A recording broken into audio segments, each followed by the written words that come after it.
जति दिन यो सरकार रहन्छ संसदको तिरस्कार अपमान उपेक्षा गर्ने काम अझ बढ्दै जान्छ, किनकि प्रधानमन्त्रीलाई यो संसदसँग बदला लिनु छ। हामी हाम्रो ठाउँबाट डटेर संसदको गरिमा कायम राख्नका निम्ति लड्नेछौँ। बाँकी जिम्मा जनताको, यथोचित समयमा जनताले यसको हिसाब किताब गर्नेछन्, किनकि यो संसद र सांसदको अपमान, यो लोगो लगाउने केही थान सांसदको अपमान तिरस्कार उपेक्षा होइन सभामुख महोदय, यो ती जनताको अपमान हो जसले यो संसद बनाएको छ, जसले हामीलाई सांसद बनाएको छ। आफ्नो अपमानको बदला जनताले यथोचित समयमा लिनेछन्। नैतिकता त गजबको छ। सरकारलाई दिएको समर्थन फिर्ता लिन डराउने, प्रधानमन्त्रीलाई नैतिकता सिकाउने, अविश्वासको प्रस्ताव ल्याउँछु भनेर फेल हुन्छ भनेर डराउने अनि प्रधानमन्त्रीलाई नैतिकता सिकाउने, ठाउँ ठाउँमा गएर नेकपाको मलामी जाने कोही भएनन् भन्ने, नेकपा एमालेदेखि सातो जाने। नेपाल राष्ट्रका माता र पिताले घाँटी निमोठेर मरे भनेर झाडीमा फालिएका हामी सांसदहरू जुरुक्क उठेर आउँदै गर्दा को समयमा यो संसदका हत्यारा सरकारका प्रतिनिधि भनौँ अथवा खानेपानी मन्त्रीका भाषामा श्रीपाद सरकारका मन्त्रीले हाम्रो देश अल्पविकसितबाट विकसित राष्ट्रमा पुगेको परापत्र आउँदैछ भन्नुभयो। त्यसो भए हुनाले मैले कर्णालीको यो यहाँ नक्सा ल्याएको छु सभामुख महोदय। कर्णाली नेपालभित्र पर्छ। यहाँ कर्णालीका मान्छेले अहिले पनि बत्ती पाएका छैनन्, अँध्यारोमै छ। हाम्रा सरकारका प्रतिनिधि, श्रीपाद सरकारका प्रतिनिधि के भन्दैछन् भने हामी विकसित राष्ट्रमा पुगिसक्यौँ, परापत्र आउँदैछ। यो कसले आँखा कान चिम्लेर यो परापत्र दिँदैछ सभामुख महोदय? है, म जान्न चाहन्छु, जुम्ली जनता जान्न चाहन्छन्। विडम्बना नै भन्नु पर्छ। सरकारलाई प्रतिपक्ष भन्दा पनि आफ्नै पार्टीभित्रको खिचातानी र अवरोधले गर्दाखेरि निर्धक्कसँग काम गर्न नसकेको तितो यथार्थ हो। सरकारले गरेका राम्रा कामहरूको पनि उचित प्रचार प्रसार हुन सकेन। राष्ट्रियताको सन्दर्भमा र विकास निर्माणको सन्दर्भमा यो बिचमा देखिने खालका धेरै राम्रा कामहरू नभएका होइनन्, तर ती सबै छायामा परे। हलो अड्काउने अनि गोरु चुट्ने काम भयो। हाम्रो माटो जोइनुपर्छ, अन्तर्राष्ट्रिय कानुन अनुसार निर्माण कार्य हुनुपर्छ, दुई देशको सहमतिको तत्काल मिटिङ बसोस् र गलत कुरा तत्काल सच्याइयोस्। त्यसपछि मात्रै आफ्नो बोर्डर बाहेक भित्र नदीतिर पस्न पाइँदैन। त्यसमा निर्माण कार्य हुँदा हामीलाई आपत्ति छैन, तर यो जुन अन्तर्राष्ट्रिय कानुन र हाम्रै सहमतिको विपरीत काम भइरहेको छ त्यसलाई तत्काल रोकियोस् र सरकारको ध्यान खर्च गर्न चाहन्छु।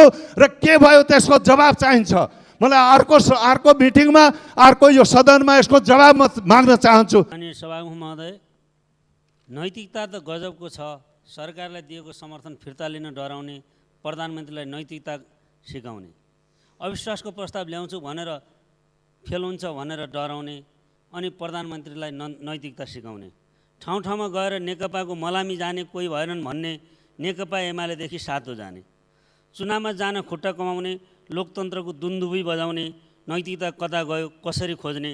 सभामुख महोदय, तपाईँ निर्वाचित हुँदा नेकपा थियो, अब उपसभामुख चुन्ने हो भने दलीय संलग्नता कसको भन्ने अनि नैतिकता कसले कसलाई सिकाउने। आफै भत्ता बढाउन माग गर्ने अनि प्रधानमन्त्री समर्थक सांसदले माग गरे भनेर प्रचार गराउने, नैतिकता के हो, कसले कसलाई पढाउने। धन्यवाद। माननीय श्री खेमप्रसाद लोहनी। सम्माननीय सभामुखज्यू, पुष्पलाल मध्य पहाडी लोकमार्गको धादिङ जिल्लामा पर्ने भर्याङ बुरुङ सल्यानटार आरुघाट खण्डको सडक खण्डको निर्माण कार्य रोकिएकोले सो खण्डको निर्माण तत्काल सुचारू गर्न सरकारको ध्यान आकर्षण गर्दछु। बुढी गण्डकी जलाशययुक्त जलविद्युत आयोजनाको काम अति नै सुस्त गतिमा रहेको र तुरुन्त काममा गति दिन, मुआवजा दिन बाँकी रहेका गुठी लगायतको जमिनको मुआवजा तुरुन्त दिन, डुबानमा परेका घर टहरा संरचना बोट बिरुवाको राजकट्टी नगरी क्षतिपूर्ति दिन, मुआवजा र क्षतिपूर्तिमा पुँजीगत लाभ कर नलिन र यो आयोजनाबाट विस्थापितहरूको तत्काल पुनर्वासको व्यवस्थापन गर्न सरकारसँग जोरदार माग गर्दछु। हालसम्म पनि सडक यातायातको सुविधाबाट वञ्चित धादिङको रुबी भ्याली गाउँपालिका केन्द्र हुँदै तिब्बतसँग जोडिने वैकल्पिक राजमार्ग धादिङ बेसी साङ्कोस तिप्लिङ स्याप्रु बेसी सडक यथाशीघ्र सम्पन्न गर्न बहुवर्षीय सडक कार्यक्रममा समावेश। माननीय श्री गगन कुमार थापा। सम्माननीय सभामुख महोदय, कहिले प्रश्न छल्न हठात बैठक स्थगित, कहिले पार्टीभित्रको विरोधी तह लगाउन संसद भङ्ग, अनि अहिले प्रतिनिधि सभा भङ्ग गर्ने सनक सही थियो भन्ने स्थापित गर्नका लागि संसदलाई कामबिन बनाउने प्रपञ्च। यो विधेयक अधिवेशन हो, हामी काम गर्न तयार छौँ। एसिड आक्रमणकारीलाई नियन्त्रण गर्ने कानुन बनाउन दिएन भनेर हल्ला गर्ने, तर संसदलाई एउटा विधेयक पनि नदिने, अनि विधेयकलाई कानुन बनाउनको निम्ति चाहिने राष्ट्रिय सभाको बैठक पनि नबोलाउने। हामी स्पष्ट छौँ सम्माननीय सभामुख महोदय, जति दिन यो सरकार रहन्छ संसदको तिरस्कार, अपमान, उपेक्षा गर्ने काम अझ बढ्दै जान्छ, किनकि प्रधानमन्त्रीलाई यो संसदसँग बदला लिनु छ। हामी हाम्रो ठाउँबाट डटेर संसदको गरिमा कायम राख्नका निम्ति लड्नेछौँ। बाँकी जिम्मा जनताको, यथोचित समयमा जनताले यसको हिसाब किताब गर्नेछन्, किनकि यो संसद र सांसदको अपमान, यो लोगो लगाउने केही थान सांसदको अपमान, तिरस्कार, उपेक्षा होइन सभामुख महोदय।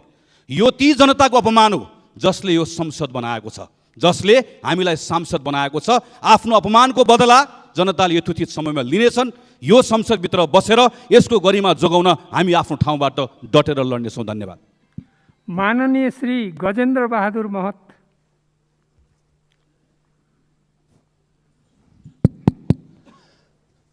सम्माननीय सभामुख महोदय, नेपाल राष्ट्रका माता र पिताले घाँटी निमोठेर मरे भनेर झाडीमा फालिएका हामी सांसदहरू जुरुक्क उठेर आउँदै गर्दा को समयमा यो संसदका हत्यारा सरकारका प्रतिनिधि भनौँ अथवा खानेपानी मन्त्रीका भाषामा श्रीपाद सरकारका मन्त्रीले हाम्रो देश अल्पविकसितबाट विकसित राष्ट्रमा पुगेको परापत्र आउँदैछ भन्नुभयो। त्यसो भए हुनाले मैले कर्णालीको यो यहाँ नक्सा ल्याएको छु सभामुख महोदय। कर्णाली नेपालभित्र पर्छ।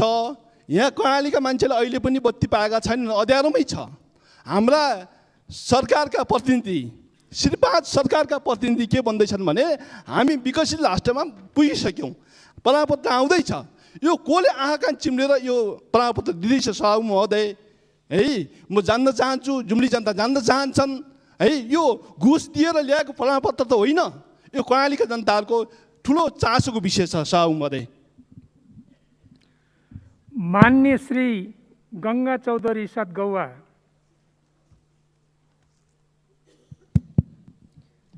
सम्माननीय सभामुख महोदय, आम निर्वाचनमा वाम गठबन्धनलाई राजनीतिक स्थिरताको लागि र स्थिर सरकारको लागि जनताले झन्डै 2/3 बहुमतका साथ विजय बनाएका थिए। अब चाहिँ देशमा राजनीतिक स्थिरता हुने भयो, समृद्ध नेपाल र सुखी नेपालीको अभिलाषा पुरा हुने भयो भनेर आम जनता र हामी पार्टीका इमान्दार कार्यकर्ताहरू, शुभेच्छुकहरू खुसीले गदगद भएको स्थिति थियो। तर सभामुख महोदय, विडम्बना नै भन्नुपर्छ, सरकारलाई प्रतिपक्ष भन्दा पनि आफ्नै पार्टीभित्रको खिचातानी र अवरोधले गर्दाखेरि निर्धक्कसँग काम गर्न नसकेको तितो यथार्थ हो। सरकारले गरेका राम्रा कामहरूको पनि उचित प्रचार प्रसार हुन सकेन। राष्ट्रियताको सन्दर्भमा र विकास निर्माणको सन्दर्भमा यो बिचमा देखिने खालका धेरै राम्रा कामहरू नभएका होइनन्, तर ती सबै छायामा परे। हलो अड्काउने अनि गोरु चुट्ने काम भयो। श्री दिलेन्द्र प्रसाद बडु। सम्माननीय सभामुख महोदय, म आज यो सम्मानित सदन समक्ष एउटा अत्यन्त नै संवेदनशील, मुलुकको माटो र मुलुकको भौगोलिक अखण्डतासित जोडिएको गम्भीर विषयमा ध्यानाकर्षण गराउन चाहिरहेको छु। नेपाल सरकारको दार्चुलाको सदरमुकाममा स्थित महाकाली नगरपालिका वार्ड नम्बर 5 गल्फाई गाउँ जो सदरमुकामभित्रै पर्दछ, त्यसको ठिक पारिपट्टि भारत सरकारले 3 महिना यतादेखि नेपाल सरकारको कुनै सहमति र जानकारी समेत बिना एकतर्फी ढङ्गले हाम्रो जमिन समेत आफूभित्र समेटेर तटबन्ध बनाइरहेको अवस्था छ। त्यसकारणले यो तटबन्ध तत्काल रोकिनु पर्दछ भनेर त्यहाँको सिडिओले पारिपट्टिको एसडिएम र डिएमहरूसित पत्राचार गर्यो, तर सुनवाई भएन। त्यसपछि सेन्टरमा त्यहाँको जनताले विरोध जनाए, त्यहाँको भातृ संस्थाहरू, पार्टीका भातृ संस्थाहरूले विरोध जनाए, सिडिओ मार्फत ज्ञापन दिए। पटक पटक ताकेता भएको छ नेपाल सरकारमा, गृह मन्त्रालयमा तर नेपाल सरकार सुतिरहेको छ, बेखबर छ र मौन सम्मति गरिरहेको छ यो निर्माणका क्रममा। त्यस कारणले यसको म संक्षिप्त पृष्ठभूमि भन्न चाहन्छु। कारण के भयो भन्दा आजभन्दा झन्डै 6 वर्ष पहिले 2070 साल अषाढको 2 गते त्यहाँ भीषण बाढी आयो। यो सबैलाई थाहा छ, जगजाहेर कुरा हो। धेरै ठुलो क्षति भएको छ। हाम्रो झन्डै 1047 रोपनी जमिन खोलाले बगायो र त्यसमध्ये धेरै ठुलो हिस्सा भारततिर गयो र ठुला बगरहरू नेपालको जमिन भारततिर गएर बनेको छ। गल्फैको अवस्था म स्पष्ट गर्न चाहन्छु। गल्फेको स्थानीय जनता, खलङ्गाको, भारततिरको स्थानीय जनता सबैले थाहा छ। अहिले गल्फैको पारिपट्टि 35 हेक्टेयर जमिन हाम्रो दार्चुलाको गल्फै क्षेत्रको हस्पिटल, त्यहाँ वन कार्यालय, भू संरक्षण कार्यालय, 2टा नर्सरीहरू, सामुदायिक जङ्गल लगायत मन्दिर क्षेत्र सबै पारिपट्टि पुगेको छ। खोलाको धार परिवर्तन गएर आएको त्यो बाढीका कारणले। र त्यति बेला त्यो कारण किन आयो, यति ठुलो क्षति किन भयो त हाम्रो भन्दा एउटा कारण थियो, भारत सरकारले आफ्नो तर्फ पक्की तटबन्ध मात्र बनाएन, नदीभित्र स्टडहरू तयार गरेर सबै हाम्रो मूलधारलाई नेपालतर्फ आउने गरेका कारणले त्यो बाढी तुरन्तै आउने बित्तिकै त्यसको कारण अर्को पनि थियो। धौलीगङ्गा हाइड्रो प्रोजेक्ट जुन 280 मेगावाटको छ, त्यसको रिजर्भायर हाम्रै सिमानामा बन्यो र त्यो बाढीको बेला रिजर्भायरको पानी पनि फुटेर जुन बाढी आयो त्यसले 200 मिटर माथि को एरिया, घरहरू, जङ्गलहरू, बजार क्षेत्र हाम्रो सदरमुकाम सखाप गरेको अवस्था हो। अहिले हामीले उसलाई सोध्यौँ, हामीले आफ्नो तटबन्ध बनायौँ। तटबन्ध बनाउँदा मसित माइन्युट पनि छ सभामुख महोदय,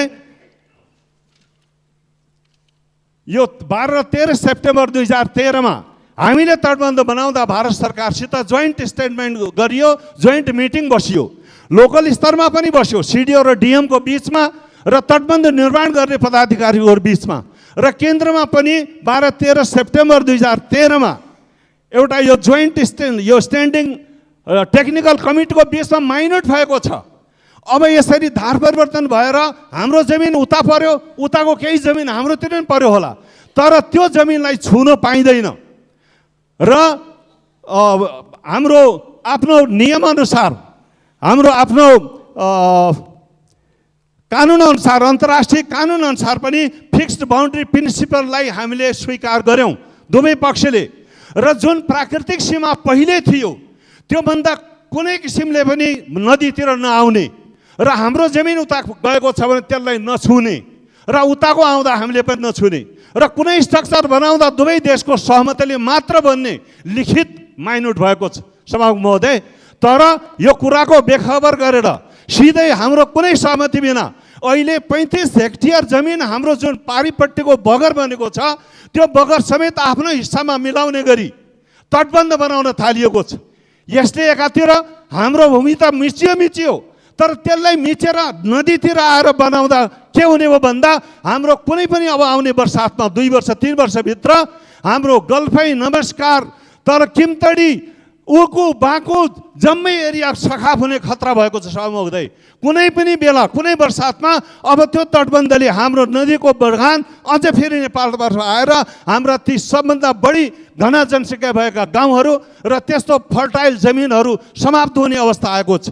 यति बेला सरकार के गरिरहेको छ? सरकारको म गम्भीर ध्यान आकर्षण गर्न चाहन्छु। आज सिडिओ साहबलाई सोद्धाखेरि उहाँ भन्नुहुन्छ खै नेपाल सरकारले के गर्दैन, हामीले झगडा गरेर ढुङ्गा हानेर त हुँदैन भन्ने जवाब दिनुहुन्छ। त्यसकारण म त बडा दुःखका साथ भन्छु, खुसीको कुरा हो हाम्रो दार्चुलाको त्यही क्षेत्रको प्रतिनिधि हाम्रो गणेशजी ठकुनाजी मान्य मन्त्री हुनुहुन्छ यही मन्त्रीमण्डलमा। तर दुःखको कुरा के भयो भने उहाँहरूले पनि केही सुन्नु भएको छैन। किन भनिराख्नु भएको छैन? यो मन्त्रीमण्डलमा हाम्रो पत्र पत्रिकाहरूले, राष्ट्रिय पत्रिकाहरूले, स्थानीय पत्रिकाहरूले व्यापक यसको विरुद्धमा लेखिरहेका छन्, ध्यान आकर्षण गरिरहेका छन्। तर के हुँदैछ? किन सरकार मौन छ?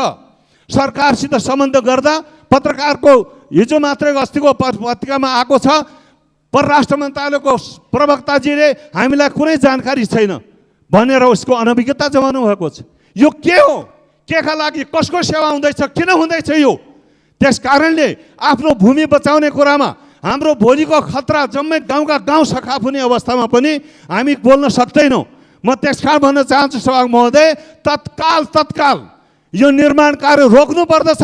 दुई देशको बिचको सहमति भएका माइन्युटहरू अनुसारको व्यवहार हुनुपर्दछ र हाम्रो सहमतिका साथ दुई देशको राइट अफ वे, नदीले लिएको बहाको राइट अफ वेको दुवैतिर सीमाङ्कन भइसकेको छ प्राकृतिक रूपमा। त्यो किनाराहरू जहाँ पहिलेदेखि थिए, जहाँ नक्साले भन्छ हाम्रो भूमि, हाम्रो लालपूर्जा छ, जमिन पारिपट्टि छ, आज त्यो जमिन गुम्ने अवस्था छ। त्यसले मात्र भएन, त्यसको चिन्ता थिएन, जमिन गुम्देको मात्र होइन, तर भोलि अब बाँकी जमिन पनि हाम्रो नेपालको सखाप हुँदैछ, गाउँका गाउँ सफा हुँदैछन्। हामीले यदि रोक्न सकेनौँ यति बेला भने मलाई लाग्छ कुनै पनि बेला हामी बेघरबार हुनेछौँ, बाँचिने हो कि होइन, त्यस्तो स्थिति आइसकेको छ। त्यसकारण यो देशको अखण्डता कुरा हो, भौगोलिक अखण्डता कुरा हो, अन्तर्राष्ट्रिय कानुनको कुरा हो। सिमानामा कुनै पनि स्ट्रक्चर बनाउँदा, निर्माण कार्य गर्दा दोस्रो देशको सहमति लिनुपर्छ, जानकारी दिनुपर्छ।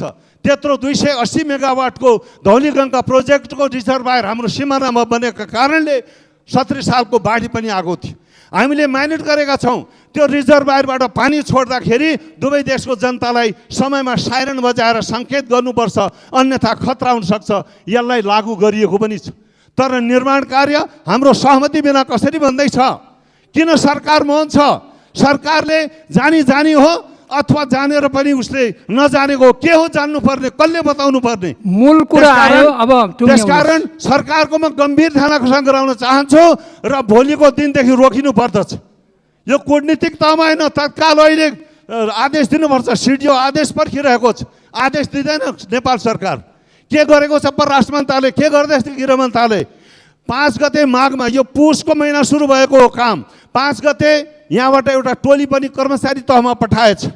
त्यो टोलीले प्रतिवेदन दियो, हाम्रो भूमि ओगटिएको छ, त्यो गुम्नु हुँदैन, हाम्रो यत्रो क्षति छ र सम्भावित क्षतिको पनि प्रतिवेदनमा आएको छ, तर सरकार कानमा तेल हालेर सुतेको छ। सरकार के गर्दैछ? किन यो सार्वभौम सत्ता र भौगोलिक अखण्डता र आफ्नो माटोको बारेमा पनि बोल्न सक्ने यो राष्ट्रवादी सरकार आफूलाई भन्ने? तर के हो यो राष्ट्रवादी व्यवहारमा हो कि भाषण मात्रै हो? त्यस कारणले म गम्भीर ध्यान आकर्षण गराउन चाहन्छु सभामुख महोदय, र तत्काल यो काम रोकिनुपर्छ, हाम्रो माटो जोइनुपर्छ, अन्तर्राष्ट्रिय कानुन अनुसार निर्माण कार्य हुनुपर्छ, दुई देशको सहमतिको तत्काल मिटिङ बसोस् र गलत कुरा तत्काल सच्याइयोस्। त्यसपछि मात्रै आफ्नो बोर्डर बाहेक भित्र नदीतिर पस्न पाइँदैन। त्यसमा निर्माण कार्य हुँदा हामीलाई आपत्ति छैन, तर यो जुन अन्तर्राष्ट्रिय कानुन र हाम्रै सहमतिको विपरीत काम भइरहेको छ, त्यसलाई तत्काल रोकियोस् र सरकारको ध्यान आकर्षण गर्न चाहन्छु। र के भयो त्यसको जवाब चाहिन्छ मलाई। अर्को मिटिङमा, अर्को यो सदनमा यसको जवाब माग्न चाहन्छु। सभामुख महोदय, फलस्वरूप जनताले आशा र भरोसा गरेको पार्टी नेकपा। माननीय श्री घनश्याम खतिवडा। सम्माननीय सभामुख महोदय, मैले यो गरिमामय सदनमा नेपाल सरकारले अगाडि सारेका कामहरू ठेक्का लगाइरहँदा ठेकदारले गरेको लापरवाहीमा म सरकारको ध्यान आकर्षण गराउन चाहन्छु। मोरङ जिल्लाको उत्तरतिर पहाडबाट बग्ने ठाडा खोलाहरूमा गत सालको बाढीले छेदविच्छेद भएका तटबन्धहरू ठेक्का लागेको छ भनिन्छ। अहिलेसम्म ठेकदारले काम थालेको छैन सभामुख महोदय। उर्लाबारी मधुमल्ला सडक ठेकदार मुद्दामा गइरहेको छ, कालो सूचीमा परेको छ, काम प्रभावित भएको छ। यसरी धेरै ठाउँ ठेकदारका लापरवाहीले गर्दाखेरि विकास निर्माणका काम प्रभावित भएका छन्। हाम्रो सार्वजनिक खरिद ऐनकै दोष हो भने सभामुख महोदय यो कानुन बनाउने थलो हो। यहाँबाट त्यो ऐनमा परिवर्तन पनि खोज्नुपर्छ र ठेकदारको लापरवाहीलाई सरकारले नियन्त्रण गरोस् भन्ने जोरदार माग राख्न चाहन्छु। धन्यवाद। माननीय श्री चाँद तारा कुमारी।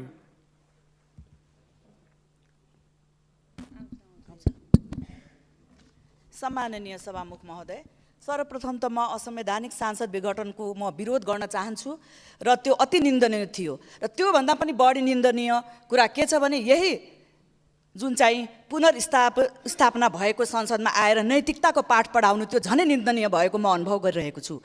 कोरोना भाइरसको सङ्क्रमण अत्यधिक बढिरहेको छ र विशेष गरी तराई क्षेत्रमा अझै बढिरहेको छ। त्यहाँ खुला बर्डर छ र भारतमा त्यसको चाहिँ धेरै चाहिँ कोरोनाको सङ्क्रमण बढेको हुनाले यथाशीघ्र भ्याक्सिन तराई क्षेत्रमा बढीभन्दा बढी उपलब्ध गराउनको लागि म सरकारको ध्यान आकर्षण गराउन चाहन्छु। र अर्को, गणतन्त्र र धर्मनिरपेक्षता भएको राष्ट्र भए तापनि यसको अनुभव मुस्लिम समुदायहरूले पाउन सकिरहेको छैन। यो सरकारमा जुन चाहिँ ईद, बकरिद र धार्मिक बिदा जुन चाहिँ मुस्लिम समुदायले पाउने कटौती भएको छ, यसको म घोर विरोध गर्दै यसप्रति पनि म सरकारको गम्भीर ध्यान आकर्षण गराउन चाहन्छु। धन्यवाद। माननीय श्री जीप छिरिङ लामा।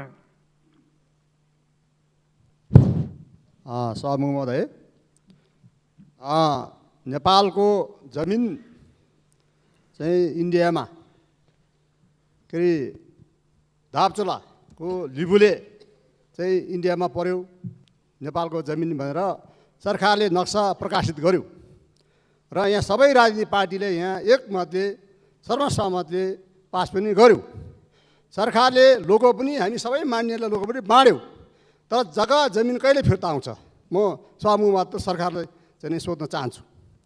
हामी लोगो मात्र लाएर हिँड्ने कि जमिन चाहिँ अर्काको देशमा राख्ने अनि लोगो चाहिँ हामी लाएर हिँड्ने?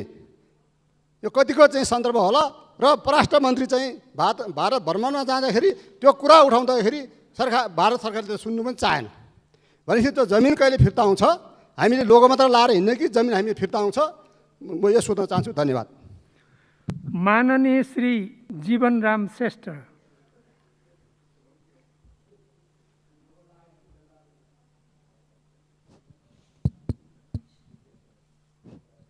सम्माननीय सभामुख महोदय, असंवैधानिक ढङ्गले जनताको संसद विघटन गरेकोलाई पुनर्स्थापना गर्न आन्दोलन गर्ने दलहरू, नागरिक समाज, कानुनविद र संवैधानिक इजलासलाई हार्दिक धन्यवाद ज्ञापन गर्दछु।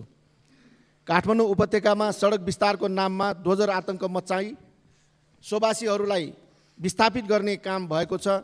यो तत्काल बन्द गर्न सरकार समक्ष माग गर्दछु र काठमाडौँ उपत्यकाको सडक विस्तारको योजनालाई रिभ्यू गर्नको लागि पनि म सम्बन्धित निकायलाई माग गर्दछु। धन्यवाद। माननीय श्री झपट बहादुर रावल।